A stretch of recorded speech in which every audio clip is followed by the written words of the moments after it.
문서로 살펴보는 현미경 전쟁사, 극비문서 전쟁의 실마리 극일남 남보람입니다.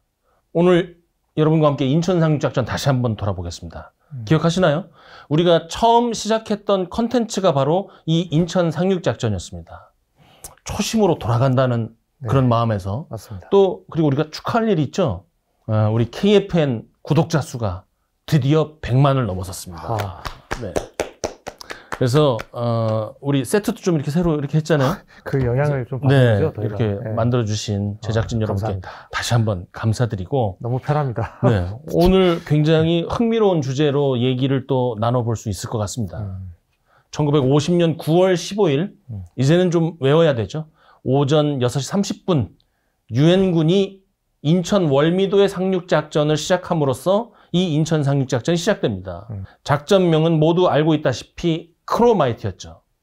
낙동강 전선의 부담을 완화하고 서울을 조기 수복한다는 것이 목표였는데요. 사실 굉장히 어려운 작전이었습니다. 조수간만의 차가 9.1m에 달하는 곳은 이 지구상에 얼마 없기 때문이었거든요. 이것을 극복하기 위해서는 정말 준비할 것이 많았습니다. 오늘은 이 작전을 위해서 미군이 얼마나 많은 준비를 해야 했는지 이 점을 중심으로 내용을 살펴보도록 하겠습니다. 오늘 우리와 함께해 주실 심호섭 교수 인사드리겠습니다. 네, 반갑습니다. 반갑습니다.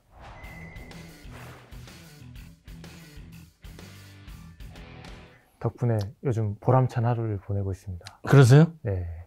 최근에 또 미국에 다녀오셨다고. 아, 네네. 일이 있어가지고 잠깐 다녔습니다.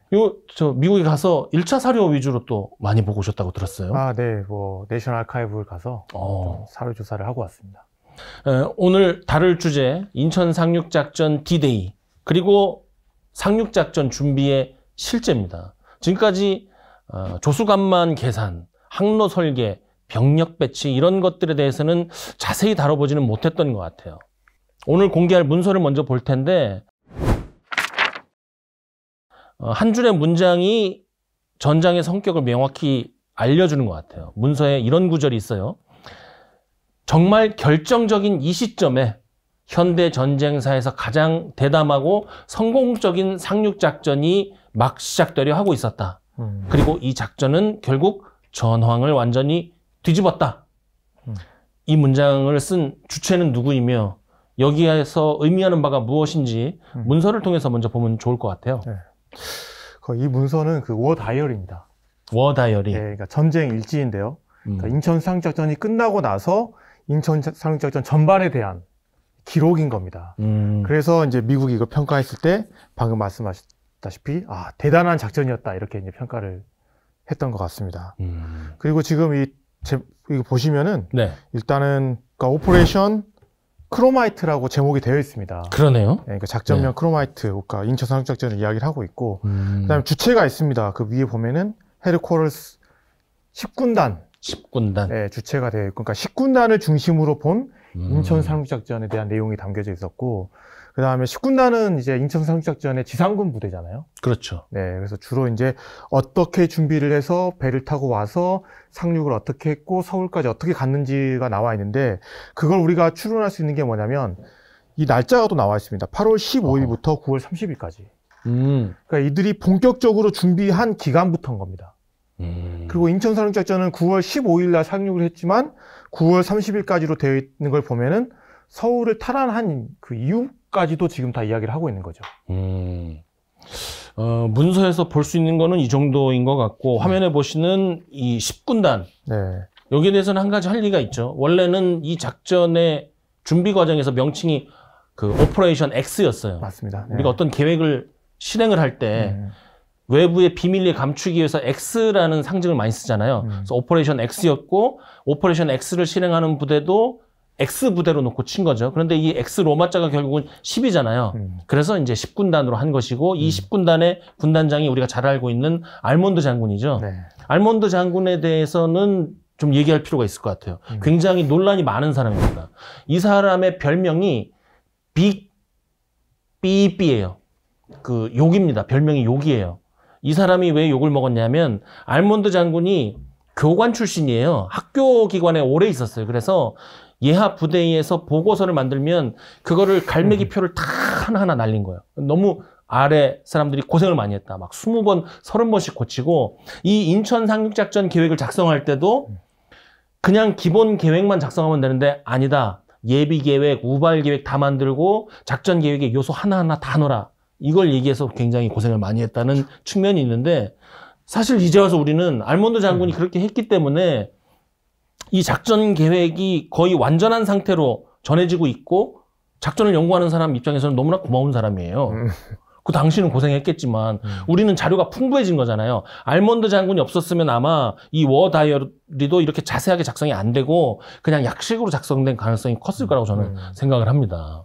알몬드 장군이 원래 태평양 이쪽 극동군 사령부로 오기 전에는 사실 메가더와 인연이 없었던 사람인데 그렇죠. 2차 대전 때도 사단장으로서 논란을 많이 일으켰던 인물이고 맞아요. 그러니까 약간 외곽에 있었어요. 맞습니다. 네. 그러니까 자기의 어떤 커리어를 다시금 불태워보고자 메가더 밑으로 가서 정말 열심히 일을 하면서 메가더의 눈에 들었고 맞아요. 그러면서 이걸 기획했고 결국에는 그가 그토록 하고 싶었던 지휘관을 이제 하게 되는 겁니다. 진짜 입지전적이지. 네. 엄청나게 노력해서 여기 들어간 거예요. 맞습니다. 그러니까 본인은 여기서 이제 증명을 해봐야 되는 그런 맞아요. 자, 이 준비 과정을 보면 군사적, 전략적 측면 모두에서 주목할 만한 요소들이 다수 확인이 되죠. 이미 말씀을 해주셨지만 준비 기간 자체가 굉장히 짧았던 것 같아요. 그 시간표, 실행 방식을 한번 짚어보도록 하죠. 그러니까 이 문서에도 이런 이야기가 있는데요. 상륙작전 교범에 따르면 이런 형태의 대규모 작전에는 최소 160일 정도가 필요하다. 160일. 네, 최소. 그런데 인천 상륙작전은 놀랍게도 이 본격적인 작전 준비 기간이 불과 30여 일밖에 되지 않았다. 30일이 사실은 네. 작전을 준비하기 너무 짧아요. 너무 짧습니다. 물론 그 구상은 메가더가 이전부터 해왔고 어느 정도 그 아이디어를 가지고 있었지만 하겠다라고 땅 치고 준비한 시간은 그거밖에 안 됐다는 거는 그렇죠. 말이 안 되는 거죠, 이건. 일개 대대가 야외 전술훈련을 나가더라도 네. 제대로 하려면 6개월을 준비해야 되는데 적지 한가운데에 상륙작전을 한다. 30일 갖고는 택도 없어요. 네. 가장 빠른 기간 내에 압축적으로 해냈다고 하는 게 우리가 말하는 노르망디 상륙작전인데 2차 세계대전 그 기간에 국력을 다 때려 넣어서 1년을 준비했습니다. 그렇죠. 네. 그리고 또 현대전의 상륙작전하면 포클랜드 전쟁도 빼놓을 수 없죠. 영국군이 모든 준비를 다 하는데 3개월의 시간이 걸렸어요. 여기에 비하면 UN 국제연합군이 들어가는 상륙작전을 30일에 준비했다? 너무너무 바빴을 것 같아요. 이거 굉장히 예외적인 거죠? 네, 그러니까 이렇게 할 수밖에 없었던 거는 물론 당시에 우리 한국의 한반도의 전선 자체가 위태로웠다라고도 볼 수 있는데 그거보다 더 큰 이유는 또 문서에 그 힌트가 있습니다. 문서에 뭐라고 나와 있냐면 인천은 조수 간만의 차가 31피트 정도 된다.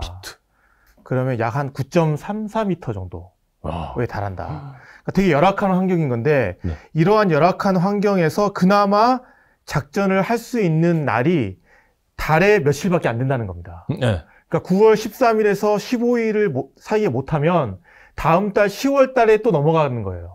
날이면 날마다 오는 게 아니야. 아닙니다. 찬달에 몇 분밖에 오지 않는 그 찬스다. 그러니까 이번에 상륙을 못하면 10월 달까지 기다려야 된다는 겁니다. 못 기다리죠. 네, 근데 그거 어떻게 기다립니까? 못 기다려요. 그래서 불가능을 감수하고서라도 그 타이밍을 맞춰야 됐던 이제 그런 상황이었던 것 같습니다.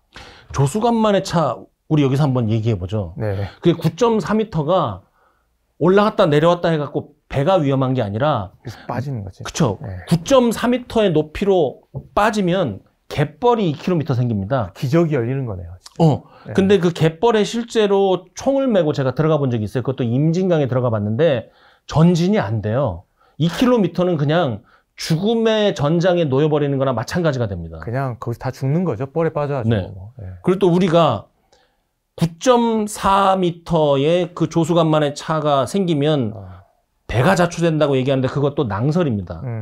실제로 상륙작전에 들어가는 큰 함정들 있잖아요.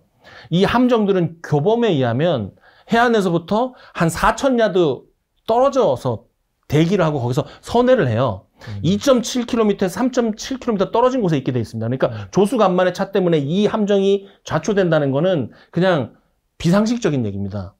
2.7에서 3.7km 떨어져 있는 이유는 방어부대 해안포의 사정거리 밖에 있어야 되기 때문이에요. 실제로 들어가는 거는 여기서 상륙정들이 들어가는 것이죠. 그렇기 때문에 조수간만의 차에 대한 우리의 잘못된 상식을 좀 여기서 수정하고 갈 필요가 그렇죠. 있다. 뭐 물론 옛날 현대전이 아니라 고대 전쟁이면 또 모를까. 그렇죠. 네, 지금은 그거는 이제 고대는 뭐 이렇게 해서 가는 거지. 그렇죠. 예, 예. 그러니까 이런 얘기 해주는 건 우리밖에 없어요. 아, 네네. 그러면 이런 조수간만의 차를 극복하고 결국 들어가는 거는 병력이잖아요. 부대 구성이 쉽지 않았을 것 같아요. 아유, 뭐, 부대 구성은 쉽지 않았죠. 그러니까 뭐 다양한 부대들이 들어가긴 했는데, 10군단에는 단순히 보병부대뿐만 아니라, 네. 화력을 갖춰야 됐잖아요. 그래서 그렇죠. 155mm 곡사포대도 있었고요. 그 다음에 방공 무기를 가지고 또 부대도 있었고, 또 전차 부대도 들어가고, 트랙터 부대도 들어가고. 다 들어가야 돼. 네, 다 들어갑니다. 공병, 그리고 물론 또 이제 공병이 중요하잖아요. 그렇죠. 상륙대는 네. 공병이 맨 앞에 가지 맞습니다. 않으면 네네. 살 수가 없어요. 네, 그래서 19공병 전투단, 2공병 특수여단 등등 여러 가지 이제 지원 부대를 포함한 총 병력이 거의 7만여 명 정도가 됐습니다. 그 당시에 가용한 부대를 사실은 다 모은 거예요. 네. 우리가 막 10만 명, 100만 명 이런 전장을 하도 많이 봐갖고 7만 명이면 그밖에 안 가 할 수 있겠지만 맞습니다. 네. 이거밖에 없었어요, 당시에. 네. 그 주축 부대가 이제 미 해병 1사단이랑 그다음 미 7사단인데 추가로 미 3보병사단 그다음에 그 유명한 187 공수 연대가 예비대로서 항상 또 준비를 하고 있었죠. 이 당시에 병력 상황에 대해서 좀 얘기할 필요가 있을 것 같아요. 2차 세계대전 끝나고 어쨌든지 간에 경제를 되살리기 위해서 당장 해야 되는 거는 병력 감축하고 국방 예산 줄이는 거예요. 그래서 이 당시에 해병 같은 경우에는 어땠냐면 완편된 정규 해병 사단이 단 하나도 없었어요. 미군에. 앞으로 다시 이런 전쟁은 일어나지 않을 거라고 생각했다고요. 1차 세계대전 일어났지, 2차 세계대전 일어났지, 미군이 다시 어떤 다른 대륙에 상륙할 일은 없을 거라고 생각했단 말이에요. 그래서 해병을 실은 없애기로 돼 있었습니다. 그런 상황을 고려해 봤을 때 7만 명을 모았다는 것은 굉장히 어려운 일이었고 진짜 미션 임파서블이었을 것이다. 말도 안 되죠. 아, 진짜. 근데 이 7만 명을 이렇게 모을 수 있었던 어떤 우여곡절이 있었을 거 아니에요. 그렇죠. 그러니까 미국 같은 경우는 이런 대규모 전쟁은 일어날 일도 없다. 설사 일어난더라도 이제 우리가 2차 대전에서 그 어떤 효용성을 증명해 보였던 공군, 원자폭탄도 가지고 있고. 그렇죠. 게다가 이 상륙작전은 피해가 너무 큰 작전이라고 생각했던 거죠. 그러니까 더 이상 이런 대규모의 상륙은 이제 할 필요도 없을 것이다라고 하면서 가장 먼저 그 감소에 어떻게 보면 그 직격탄을 맞았던 게 해병대였던 것 같습니다. 그러니까. 네. 제일 고생했는데. 맞습니다. 네. 부대는 제일 먼저 없어져. 이런 네. 아이러니도 없어요. 그래서 6.25 전쟁이 딱 발발했을 때 말씀하셨다시피 정규 해병사단이 사실상 존재하지 않았었습니다. 근데 그럼에도 불구하고 이게 당장 필요하니까 네. 베테랑들을 이제 긁어모으는 거죠. 예비군들을. 근데 또 예비군들이 야, 이제 다시 또 우리가 보여줘야 할 때가 왔다라고 하면서 이제 다 모여드는 거죠. 그러니까 뭐 예를 들자면 뭐 한 개 대대 같은 경우가 뭐 처음에는 그 기관병이 한 수십 명도 안 되는. 그렇죠. 네. 기관병이라는 거는 네. 완편됐을 때를 대비해서 부대만 운용할 수 있도록 최소한의 네. 인원을 남겨놓는 거죠. 네, 그게 이제 8월 21일 날 7해병연대 1대대장. 1대대인데 이제 대대장이 임명을 됩니다. 네. 그게 데이비스 중령인데요. 네. 딱 가보니까 기관병이 10명도 안 되는 거예요. 1개 대대 10명? 네. 근데 일주일 만에 대대를 만들라는 겁니다. 야, 축구도 못하는 부대를 가지고. 네, 지금 같으면 인터넷으로 우리 병력을 구합니다. 뭐 이렇게 했겠지만, 그 당시에는 결국 서로 막 이렇게 알려줬던 거 아니에요. 그러면서 해병들이 우르르 또 이제 몰려들기도 하고. 네.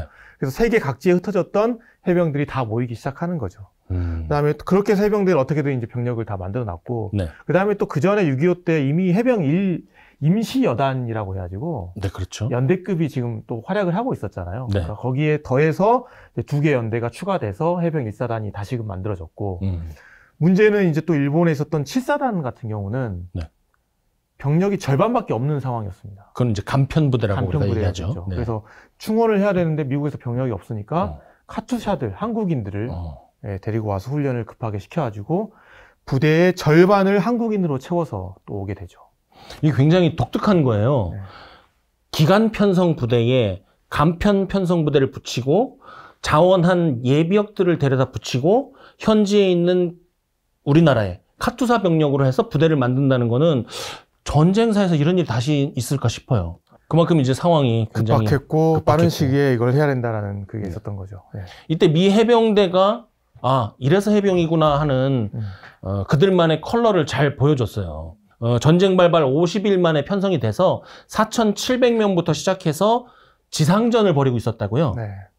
이미 미 8군 예하에서 부산 교두보 전투에 참전하고 있었다. 지금 얘기하는 이 다른 해병대는 본토와 일본에서 이제 탁탁 긁어 모은 부대죠. 그래서 나중에 가면 이 해병대가 일개 사단도 못 만들던 규모였는데 26만 1,000명으로 순식간에 불어납니다. 네. 이거는 해병대만 할 수 있는 거예요. 네. 그리고 또 한 가지 독특한 거는 아까 그 예비역들을 자원에 의해서 모집했다고 그랬는데 당시에 예비역 출신 병사들의 비율이 미군이 17%에 달했다고 해요. 이게 굉장히 높은 놀라운 수준입니다. 거죠. 그러니까 그 전쟁을 겪고 또 간다는 게 쉽지 않잖아요. 그렇죠. 네. 그리고 또 돈을 많이 준다, 뭐 4대 보험 해준다 이것 때문에 간 게 아니라 당시에 회고록 같은 거 보면 이름도 모르는 나라지만 어느 국가의 자유와 민주주의가 훼손당하고 있는데 베테랑 당신들의 힘이 다시 필요합니다. 국가가 당신을 원합니다. 이렇게 해서 갔다는 것을 생각해 보면 이거 감동이 아닐 수 없습니다. 네. 자, 어쨌든 이 해병대 자신들의 저력을 보여주면서 지구상에서 전쟁이 종식되지 않는 한 해병대는 영원히 사라지지 않을 것이라는 그러한 인식을 정치가들에게 심어주기도 한 것이죠. 그렇죠. 네. 작전이 구체적으로 시작된 그 지점부터 또 한번 볼까요? 네. 9월 5일에 요코하마, 사세보 등지에서 또 부산에서 유엔군의 함정들이 출발을 하죠. 이게 9월 5일입니다. 그리고 바다 위에서 모여요. 이게 소위 얘기하는 공격 대기 지점이죠. 포인트 캘리포니아라고 합니다. 여기에서 대기하고 있다가 9월 13일에 인천으로 향하는 마지막 항로 비오수도에 도착합니다. 이 비오수도라는 것은 인천으로 들어갈 수 있는 대형 함정이 들어갈 수 있는 유일한 수로예요. 이 비오수로가 아니면 다른 곳으로 들어갈 수가 없어요. 이게 또 작전의 어려움이기도 했죠. 그렇죠. 네. 그런데 이 모든 준비를 다 했을 때 결정적으로 작전의 그 본선 무대를 빛내줄 수 있는 작전 하나 시작되죠. 바로 진짜보다 더 치열했던 가짜 상륙작전, 기만작전입니다. 맞습니다. 결국 상륙작전의 성패가 이 기습에 달려있다라고 해도 과언이 아니었기 때문에 인천 상륙에서, 그러니까 이 상륙작전에서 인천을 목표로 딱 정한 순간 적으로 하여금 우리가 인천으로 간다라는 것을 모르게 하는 게 정말로 중요했던 것 같습니다. 네. 북한으로 하여금 기만당하게 하기 위해서 유엔군이 선택한 곳은 어디였습니까? 여러 군데가 있는데 가장 대표적인 게 전라북도의 군산입니다. 군산. 네. 9월 5일, 그러니까 시점은 북한군이 8월 공세에 이어서 이제 9월 공세를 해왔던 거고, 이때 상당히 낙동강 방어선이 위태로웠던 시기잖아요. 그렇죠. 근데 사실 메가더는 이 시기에도 본격적인 상륙작전 준비를 하고 있었고. 9월 5일에 이미, 네. 그리고 9월 5일 날 미 5공군 소속의 전폭기들이 군산과 그 주변 50km 일대에 폭탄을 쏟아붓습니다. 근데 외우기 너무 좋은데요? 9월 5일에 네. 미 5공군 전폭기가 군산 주변 50km예요. 근데 그거 외워도 하등에 소용은 없을 것 같습니다. 아, 그래요? 필요할까요? 딴 데 한번 써먹어 보려고. 알겠습니다. 네. 제가 한번 써먹어 보겠습니다. 5공군 50km 9월 5일. 그리고 인천상륙작전은 9월 15일. 15일. 오케이. 결국 이렇게 폭탄을 쏟아 부음으로써 이 위급한 순간에도 우리는 상륙작전을 준비를 하고 있다. 하러 간다. 즉 군산으로 하러 간다라고 이렇게 이야기하는 거죠. 통상 기만작전을 할 경우에는 네. 안타깝지만 아군도 속이는 것 같아요. 그래서 단순히 공습으로만 끝났다면은 진짜 기만했다고 보기 어려울 것 같은데 네. 이때 또 해병대가 모여가지고 실제로 군산 그걸 놓고 네. 연습을 하는 겁니다. 연출을 또 하는 거예요. 그러니까 정말 만약에 첩자가 있다면 그렇죠. 정말 군산으로 간다라고 생각했을 것 같아요. 네. 네. 나를 속여야 돼. 네네. 이 군산은 정말 상륙할 줄 알았을 거예요. 역사적으로 충분히 설득력이 있었어요. 보세요. 조선 후기에 청일전쟁 벌어졌을 때 청나라 군대가 상륙하려고 했던 데가 군산입니다. 또 우리 일제강점기 때 해군 병참기지도 군산에 있었고 수비대가 주둔했던 항만도 거기입니다. 태평양 전쟁 시기에는 그 조선 총독부가 미군이 군산 쪽으로 상륙할 걸로 대비를 해서 그곳을 요새화하려고도 해놨거든요. 실제로 상륙을 하면 이곳이 넘버원이라는 역사적 기록이 남아 있었기 때문에 군산 기만작전은 단순히 쇼잉이 아니었다. 그렇죠. 그러니까 인천은 상륙하기 너무 어려운 곳이니까 군산은 상륙하기가 상대적으로 유리한 곳이고요. 군산으로 들어가면 대전까지 딱 갈 수 있잖아요. 네. 북한군 입장에서도 너무나 이상적인 상륙 후보지 아니겠습니까? 그렇죠. 네. 그래서 이렇게 착착 준비를 하는데 날짜를 좀 한번 정리를 하고 넘어가 볼까요? 네네. 9월 13일 상륙 D-2일에는 동해안 삼척 앞바다에 기만작전을 실시를 해요. 뭘로 기만작전을 하냐면 이번에 화력입니다. 아. 미 전함 미주리호가 와가지고 주포를 가지고 동해안 일대에 포격을 해요. 여기에 상륙을 하는 공격 준비 사격을 우리가 하는 거야 하고 시그널을 주는 것이죠. 아. 또 서해안 쪽 진남포 인근 해역에는 영국 해군 항공모함하고 순양함이 와가지고 해안 가까이 접근한 다음에 여기서 이제 해군 공군 전력이겠죠.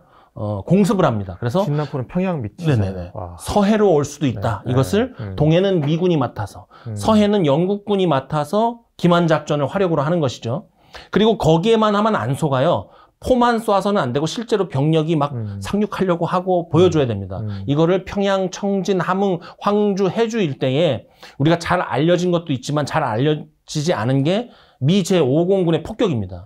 그래서 이 폭격기들이 가가지고 방금 말씀드린 그 내륙 지역에 계속 폭격을 하고 미군이 갖고 있던 굉장히 무서운 전력이 공수부대잖아요. 그렇죠. 네. 공수부대 낙하를 할 수도 있다는 그런 시그널을 또 주죠. 이때 이 전체를 통제한 게 미 제7함대고 실제로 가장 많은 활동을 한 게 우리가 이 부분은 연구가 많이 안 됐는데 미군이 아니고 영국 해군 태스크포스가 들어갔어요. 그래서 영국 해병대가 와서 막 상륙하고 그랬잖아요. 기만작전 때. 코만도. 네, 코만도 부대. 네. 이거 다음에 한번 다뤄보면 흥미로울 것 같습니다. 어쨌든 가짜 상륙작전 종합 선물 세트를 그냥 북한군한테 쫙 뿌려줬다. 네. 제 북한군 입장에서도 김일성이어도 헷갈려 이럴 것 같아. 어디야 막. 네, 미쳐버리겠다 뭐 이런 거죠 지금. 분명히 중국은 나한테 인천으로 올 거야 하고 시간을 줬는데 내가 봤을 땐 그게 아닌 것 같은데. 그럴 수 있겠네요. 네, 그렇죠. 이렇게 될 바에는 차라리 낙동강이나 뚫어보자 뭐 이렇게 생각하지 않을까요? 근데 다른 사람들은 그렇게 생각하는 것 같아요. 설마 그렇게 해서 속겠어? 인천으로 올 게 확실한데? 근데 아까 해주신 말씀. 알고도 속는 게 기만작전인 거거든요. 그렇죠. 네네. 가능성이 제로는 아니니까 불안하단 말이에요. 당하는 사람 입장에서는. 근데 막을 수 있는 방법이 다 없잖아요. 수단과 방법이. 네. 그리고 여기에 또 쐐기를 박는 게 있잖아요. 네. 이걸 또 발표를 해버리잖아요. 그게 이제 재밌는 게 언론 플레이입니다. 언론 플레이. 네. 미 8군 사령관 워커 장군이 지금 막동강 방어하기에도 위태로운 그런 상황인데 딱 이야기를 하죠. 기자들 모아놓고. 네. 10월 달에 우리가 이 상황만 잘 극복하면 네. 대대적인 반격을 실시하겠다. 그러니까 이게 언론에 다 딱 알려져가지고 신문에 대서특필됩니다. 유엔군이 10월 중순에 반격한다. 너무 헷갈리네. 그렇죠. 근데 이거 북한 입장에서 딱 믿을 것 같지 않습니까? 믿는 사람과 믿지 않는 사람이 생길 때 더 혼란스러워지겠죠. 완전 지금 너무 혼란스러운 상태잖아요. 네네. 이런 발표를 하고 나서 상륙 하루 전에 뭐 했나 보는 것도 흥미로운 것 같아요. 동해안 쪽에 계속해서 기만작전하는데 이제 국군이 들어갑니다. 우리 국군이 특공대를 꾸려서 소규모 기습 상륙을 하는데 포항 북쪽 25km 해안에 들어가는 거예요. 그래서 동해 쪽으로 상륙해서 들어갈 수 있다. 특히 포항 북쪽에 들어갔으면 이거를 북한은 뭐라고 생각할 수 있냐면 미 8군 역습하고 연결 작전을 시도하려고 하나 하고 정말 속을 가능성이 있는 거예요. 그렇죠. 원래 이게 이제 14일 날 하려고 했는데 문제가 많아가지고 사실 상륙은 이제 15일 그렇죠. 자정 넘어서 갔던 건데 동원된 병력의 대다수가 또 학도분이잖아요. 학도 이용병이었죠. 바로 이게 장사 상륙 작전이었죠. 네. 학도병 772명으로 들어간. 맞습니다. 네. 그런 한편 서해안에서도 이제 작전을 벌이죠. 그런데 이것은 기만 작전이라기보다는 여권 조성 작전이었어요. 미 1해병사단 소속의 TF가 9월 14일 6시 30분에 월미도를 미리 들어가서 점령을 하죠. 그래서 지금까지 했던 이 기만 작전의 전략적인 효과를 좀 요약을 하자면 동서해안 모두에서 기만 작전이지만 실제로 화력을 쏟아부었고 특공대가 들어갔기 때문에 사실은 전투를 실제로 한 거예요. 그렇죠. 단순한 양동이 아니라 양공이죠, 이건. 네, 맞아요. 네. 양동하고 양공 다른 거 한번 얘기를 좀 해주세요. 양동은 어떻게 보면 정말 페인트인 거고요. 페인트. 예, 근데 양공은 양동보다 좀 적극적인 행동인 겁니다. 실제로 공격이 들어간다는 거죠. 맞아요. 예. 더 헷갈리고 더 불안하고. 네. 이러한 작전을 실제로 실행을 했는데 모든 해안이 다 위험지역인 것처럼 느껴질 수 있을 것 같습니다. 그렇죠. 예. 지금까지 이제 네. 기만 작전도 얘기를 했고 특공대도 들어갔고 화력이 들어갔어요. 네. 그런데 이 모든 노력을 다 숲으로 돌아가게 할 만한 이 대자연의 배신? 이게 지금 다가오고 있는 거 아니에요? 사실 저는 이거 잘 몰랐어요. 네. 네. 태풍. 네, 태풍 잘 이야기 우리가 안 했던 것 같아요, 지금까지. 그렇죠. 네. 그 인천 상륙작전을 깊이 들어가야지만 요 KGI 얘기가 좀 나오죠. 네. 그러니까 9월 초에 주로 이제 고베에 정박을 해 있었는데 딱 가야 되잖아요. 네. 근데 이제 그 칠척이 이미 그 태풍 제인에 의해서 침몰되거나 파손되는 일이 먼저 일어납니다. 그리고 이 여파가 가시기도 전에 이제 9월 7일 날 미 공군 기상대가 새로운 위협을 또 포착을 하게 됩니다. 또 새로운 태풍이 불고 있었대요. 네. 그게 바로 이름도 케지아입니다. 케지아. 케지아가 올라오고 있다. 이 케지아가 네. 생각할 거는 두 가지인 것 같아요. 1950년 당시에 태풍이 올라오리라는 그 기상 예보를 날짜까지 맞춘 거는 정말 대단한 거였다. 우리가 당장 그렇잖아요. 네. 내일 비 올지도 우리 잘 모르는데 이 태풍이 오는 거를 미리 9월 초부터 예견을 했다는 거는 굉장히 놀라운 거고, 또 한 가지는 이 태풍을 미리 예측 못했으면 작전은 완전히 박살났을 겁니다. 중심 최대 풍속이 125노트, 그러니까 시속 230km에 달한다고 하는 아주 큰 대형 태풍이 온 거예요. 이 기상대가 태풍이 12일에서 13일 어간에 지난다고 얘기를 하는데, 그러면 사람들이 생각할 수 있어요. 그럼 인천 상륙작전 9월 15일은 괜찮잖아요. 12일에서 13일 사이에 바다를 지나가야 될 거 아닙니까? 그러니까 지금 이 인천 상륙작전에 커다란 위협이 온 거예요. 그냥 이 폭풍을 대비해서 또 자체 구호도 있었잖아요. 그래서 그 폭풍 때문에 포기해야 되는 건가요? 포기할 수 없죠. 네, 그래서 뭔가 누군가가 또 아이디어를 내놓긴 합니다. 이제 전술적 조언을 누군가 해주는데, 그러니까 기상대가 사실 기상대가 약간 제가 봤을 때 병 주고 약 주고 그래요? 한 것 같은데. 네. 이렇게 폭풍이 오기 때문에 위험하긴 하지만 극복할 방법이 있습니다라고 하면서 전술적 조언을 내놓습니다. 그게 뭐냐면 태풍이 북상하는 가운데 그보다 먼저 출항을 해가지고 이걸 지나가서 인천으로 올라가면은 태풍의 좌측 반원에 들어가서 항해가 가능하다라는 거예요. 네. 그러니까 내려올 때 맞닥뜨리면 안 되는데 네. 태풍도 올라오잖아요. 네네. 그럼 올라오는 쪽으로 태풍의 좌쪽으로 가면 된다라는 겁니다. 그렇지. 태풍이 이렇게 오면 네. 이렇게 가지 말고 이렇게 해서 타고 가라는 거잖아요. 네. 근데 그 이유가 뭐냐면 태풍이 반시계 방향으로 돕니다. 반시계 방향으로. 네, 이렇게 돕니다. 네. 그러면 이렇게 축으로 나눠 볼게요. 네. 그 축의 오른쪽을 보면은 바람이 이렇게 돌잖아요. 네. 그러면 바람이 어떻게 봅니까? 반시계 방향으로 도니까 올라가죠. 아주 세게 올라가죠. 네. 근데 북반구에서는 태풍의 이동 속도가 이동을 남에서 북으로 하기 때문에 그렇죠. 이 오른쪽 같은 경우는 이동 속도에 더해서 태풍이 도는 속도가 더해지는 겁니다. 너무 세. 너무 세서 이쪽으로 가면 위험한 겁니다. 근데 반대로 좌측 반원 같은 경우는 그렇죠. 위에서 올라가는 속도랑 그 다음에 도는 게 아래로도 돌잖아요. 네. 아래로 내려가잖아요. 네네. 그게 차감되는 겁니다. 그렇죠. 그러니까 상대적으로 속도가 줄어들기 그렇지. 때문에 에너지를 또 여기서 한번 쏟고 돌아 나오는 거기 때문에. 맞습니다. 예, 그렇기 때문에 좌측 반원은 타고 올라갈 만하다라는 거죠. 네. 그렇기 때문에 태풍이 오기 전에 대한해협을 빨리 지나쳐서 이제 대한해협을 넘어간 다음부터는 올라갈 거 아니에요. 네. 그 올라가는 동안에는 좌측 반원으로 타고 올라가면 된다라는 겁니다. 가쁜 날씨 방송.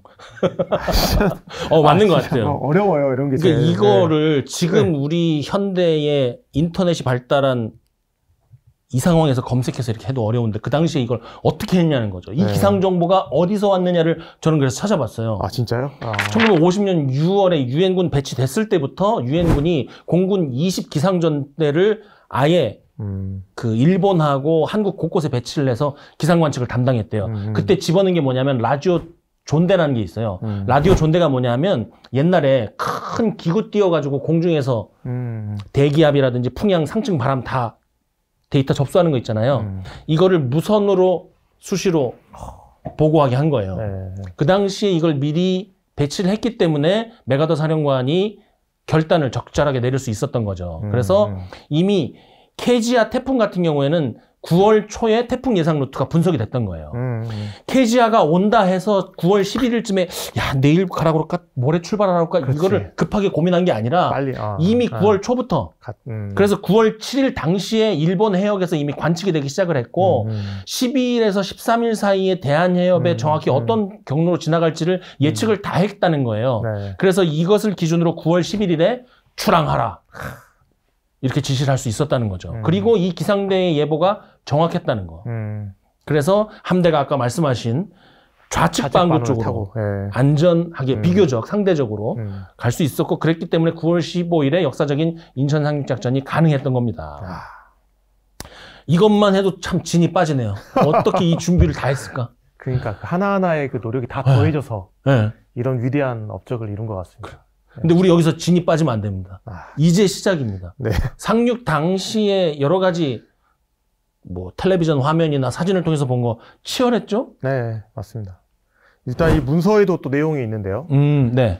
블루비치가 또 중요한 또 상륙 지점 중 하나잖아요. 그렇죠. 진짜 핵심적인 곳인데 네네. 여기 앞에 12피트, 약 4.5m 정도의 높은 해안 방벽이 있었어요. 야, 그건 못 넘어. 파쿠르 고수도 4.5m라고 생각해 보세요. 못 넘지. 황비용은 넘을 수 있을 것 같은데. 황비용? 황비용은 뭐 가능했을 것 같습니다. 죄송합니다. 네. 황비용은 근데 아마 그 당시 이제 중공군에서 네네. 싸우지 않았을까. 네, 아무튼. 네. 그렇기 때문에 그걸 다 이미 알고 있었어요. 그런 정보를. 네. 그렇기 때문에 사전에 이미 다 그걸 넘을 수 있는 특수 제작한 알루미늄 사다리를 다 준비해서 왔습니다. 맞아요. 네, 이 사진으로 남아있죠, 이것들. 그 사진에 나오는 게 흑백이기 때문에 그게 알루미늄 제작사다는 거 몰라요. 네, 알루미늄으로 만들어 온 거예요. 네네. 그 정도까지 계산했을 정도로 정말 치밀하게 준비했던 것 같습니다. 근데 여기서 한 가지 퀴즈 작가님한테 여쭤보겠습니다. 우리가 태풍은 9월 초부터 미리 예측이 됐고 그 태풍을 예측하기 위해서 6월 달부터 준비했다고 그랬잖아요. 그러면 이 알루미늄 사다리 이 방벽을 극복하기 위한 준비는 언제부터 했을까요? 언제부터 알고 있었을까요? 여기에 알루미늄 사다리가 필요하다는 걸. 힌트는 날짜나 월로 가지 않아요. 년 단위로 갑니다. 꽤 전이겠죠. 질문을 하는 걸 보면은. 그쵸? 2년 전부터? 땡! 1945년입니다. 1945년에 일본군을 무장하기 위해서 미군이 해제하기 위해서. 일본군을 무장 해제하기 위해서 미군이 인천에 들어올 때 저 방벽이 있고 여기를 올라가려면 사다리가 있다는 보고서를 남긴 거예요. 그걸 보고 만든 거예요, 이게. 사실 이번에 제가 또 나라 문서고에 가가지고 그 비슷한 거를 좀 찾았습니다. 그래서 저는 이제 44년도에 미국의 이제 향후 방책에 대해서 그러니까 어디로 갈 것인지 어딜 가요? 규슈로 갈 것인지, 오키나와로 갈 것인지, 타이완으로 갈 것인지, 뭐 중국 해안으로 갈 것인지, 제주도로 갈 것인지, 한국으로 갈 것인지 여러 가지 방책들을 다 내놨는데 저 내용이 저기 있더라고요. 그 찜. 아, 그래요? 우리랑 하기 그거. 예, 알겠습니다. 그거 흥미로운데요? 제가 그 다음 문서가 있어요. 45년 거. 네, 44년에 이미 다. 우리 문서 바꿔보자. 오케이, 알겠습니다. 네. 자, 그래서 어쨌든 1950년 9월 15일 새벽이 된 거죠. 새벽 4시. 공격은 항상 적도 피곤하고 나도 피곤할 때 들어가는 게 맞습니다. 미 해병 제3정찰중대 소속의 정찰조, 한국 해군 특공대가 같이 가죠. 이게 영화에도 나오잖아요. 장사 상륙작전에 보면 우리 해군 특공대가 들어가잖아요. 8미도 등대를 향해서 가는 거죠. 왜냐하면 일단 등대가 밝혀줘서 이 지역이 안전하다고 얘기가 없으면 못 들어갑니다. 해안포 한 방에 함정이 그대로 날아가 버리는데 그래서 이 등대 점령을 확보하고 등화를 쏘아 올리죠. 상륙부대에 유도를 합니다. 그리고 1950년 6월 15일 06시 33분입니다. 미 해병 제5연대 제3대대의 상륙정이 상륙부대로는 최초로 접안을 하죠. 그리고 이때 우리 한국군 해병대도 있었고요. 우리 해군의 공병지원조도 포함돼서 연합작전의 형태로 상륙을 합니다. 미군만 들어간 게 아니에요. 우리가 한미 양국군 연합으로 해서 들어갔단 말이죠. 유엔군의 깃발 아래. 이들이 들어가는 데가 월미도 서측의 녹색 해안이죠. 그린비치로 들어가서 고지를 확보하고 이 고지가 결국은 작전을 계속 진행할 수 있는 지상작전으로 전환하는 중요한 그렇죠. 월미도를 계속 장악하지 못하면 본대가 인천으로 못 들어가기 때문에 어떻게든 오후에 이제 만조가 될 때까지 여기서 버티면서 계속 지켜야 됐던 거죠. 그리고 1950년 9월 15일 17시 30분경에 본대가. 본대가 들어가서 시내를 점령을 하죠. 시간이 이렇게 걸렸던 이유는 여러 가지가 있지만 현 상황에서 가장 중요한 것은 피해를 최소화하는 겁니다. 왜냐하면 김한 작전이 워낙 성공적이었고 화력이라든지 아니면 미리 들어간 부대가 중요 고지를 선점하는 게 굉장히 성공적이었기 때문에 불필요한 피해를 입을 필요가 없었어요. 그래서 안전을 다 확보하고 이겨놓고 들어가는 것이 중요했기 때문에 시간 텀이 좀 있었던 겁니다. 이제 해병 제5연대 1대대 2대가 들어가죠. 1대대와 2대대가 적색해안과 청색해안에 들어가는 겁니다. 그리고 시간이 흘러서 9월 28일에 서울을 수복하게 되는 것이죠. 원래 계획은 6월 25일에 맞춰서 서울을 수복하기로 했었다고 해요. 하지만 의외로 북한군의 저항이 곳곳에서 산발적으로 있었기 때문에 미 해병 1사단과 한국 육군 제17년대가 주력이 돼서 서울 시내로 들어가는 것은 9월 28일이었습니다. 여기까지 이제 인천 상륙작전으로부터 서울 수복까지 살펴본 것 같아요. 인천 상륙작전에서 만약에 1945년도에 들어왔던 미군의 그 계획이 없었더라면 이렇게 성공적으로 짧은 시간 안에 준비할 수 있었을까요? 한 달 안에 하기는 쉽지 않았겠죠. 그러니까 메가더가 그러니까 모든 사람들이 이거는 위험하다, 인천은 불가능하다라고 했을 때 그래도 마음속으로 확신을 했던 이유는 그런 정보가 있었기 때문이었을 것 같습니다. 그렇죠. 네. 한번 해봤기 때문에. 네네. 44년에 고민해봤고 45년에 실제로 미제 24군단이 대규모로 들어왔거든요. 그렇죠. 물론 행정적 상륙이긴 했지만 그럼에도 불구하고 그 많은 부대가 인천항에 들어가서 상륙하는데 큰 문제가 없었다라는 걸 경험했다는 거는 엄청난 차이가 있는 거죠. 또 하나의 질문. 알몬드가 과연 적임자였을까요? 알몬드 장군은 실은 실전 경험과 공격적인 성향이 부족한 장군이라는 평가가 많았거든요. 근데 뭐 오히려 뭐 알몬드가 너무 이제 나중에는 공격적이어가지고 또 문제가 되기도 하잖아요. 그러니까 사실 제가 봤을 때는 인천 상륙작전과 서울 탈환까지는 알몬드가 크게 문제는 없었다고 생각합니다. 아, 그런 관점도 있네요. 오히려 이제 알몬드가 만약 서울 탈환에서의 문제는 결국 해병 1사단과 알몬드과의 간등 부분인 거죠. 근데 오히려 알몬드가 지휘관으로서 능력이 문제가 되기 시작한 거는 북진 과정에서부터 시작해서 그다음에 원산 상륙작전, 상륙작전. 계획대로 무조건 하라고 그렇죠. 지시한 거. 네네네. 그 이후부터가 이제 더 문제가 점점 불거지기 시작하지. 인천 상륙작전은 워낙 그 계획이나 모든 것들을 완벽하게 해놨기 때문에 제가 봤을 때는 알몬드가 아니라 어느 누구가 들어와도 크게 실행하는 데는 문제가 없었을 것 같습니다. 두 분이 생각하는 인천 상륙작전에 딱 한 가지만 결정적으로 요소를 꼽는다면 동시에 하나, 둘, 셋. 지상전의 유리. 똑같이 했네? 저도 지상군의 유리한 상황 여건 조성. 저도 B8군 낙동강. 뭐야? 이러면 재미가 없잖아. 진짜 짜고 한 게 아니에요. 진짜 이건 저 당황했어 지금. 나도 그래서 저는 한마디로 했는데 왜 이렇게 길게 하시려고 하세요 이걸? 생각이 안 나갖고 늙어갖고. 낙동강 표현이 좋다. 먼저 얘기해 주세요. 어때서 그런지. 이거 흥미로운 포인트예요, 굉장히. 네. 그러니까 우리가 좀 간과하는 게 인천 상륙작전 할 때 그 상륙 자체만을 많이 생각을 하는데 이 상륙이 가능했던 가장 큰 기반은 뭐냐면 미 8군이 유엔군이 낙동강 방어선에서 버텨줬기 때문입니다. 그리고 이게 있었기 때문에 북한군으로 하여금 김일성으로 하여금 인천을 알면서도 당하게 한 가장 큰 요인이었던 거죠. 그렇죠. 네. 그러니까 낙동강 방어선이 실은 핵심 작전이에요. 네. 이게 주공이에요. 우리가 착각하고 있는데 인천 상륙작전 국면에서 가장 눈에 띄는 게 인천 상륙작전이지 인천 상륙작전은 낙동강 방어선에서 미 8군이 역습을 시작하는데 유리한 조건을 만드는 어떻게 보면 이거는 조공인 거죠. 여건 조성 작전이죠. 네. 결국에는 인천 상륙작전이라는 구상 자체가 크게 전략적으로 봤을 때는 주공이 아닙니다. 그렇죠. 네. 조공이죠. 네. 주공은 어디까지나 미 8군, 낙동강 방어선을 지키고 있는 미 8군에게 있습니다. 네.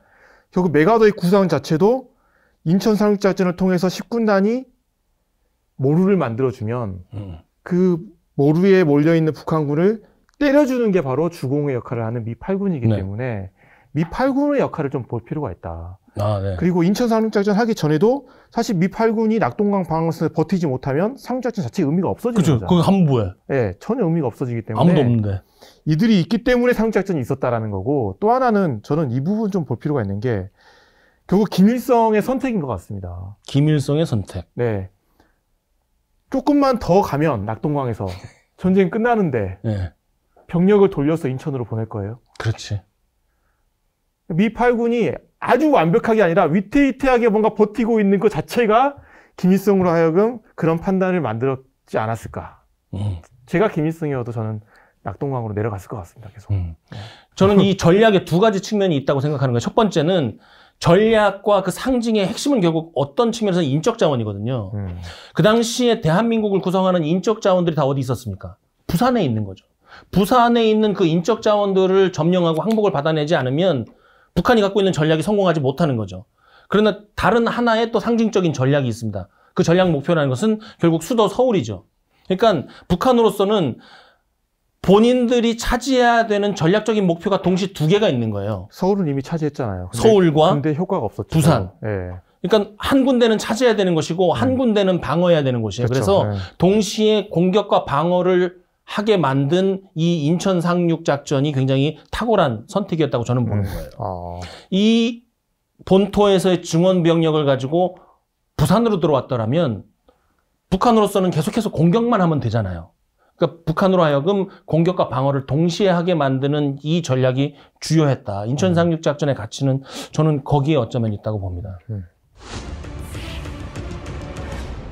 오늘 이제 새로운 세트에서 이렇게 또 다른 구성으로 해봤는데 어떠세요? 뭔가 이 방송의 일화를 다시 새롭게 만든 기분입니다. 일화를 새롭게 만드는 기분. 네. 그렇다면 우리 제작진의 노고가 성공한 것 같습니다. 여러분께도 우리가 이 프로그램을 위해서 쏟는 시간과 열정, 또 우리가 갖고 있는 분산과 집중이 느껴지시길 바라면서 극비문서 전쟁의 실마리 결정적인 작전과 새로운 시각으로 다음 시간에 뵙겠습니다. 오늘 수고하셨습니다. 고생하셨습니다.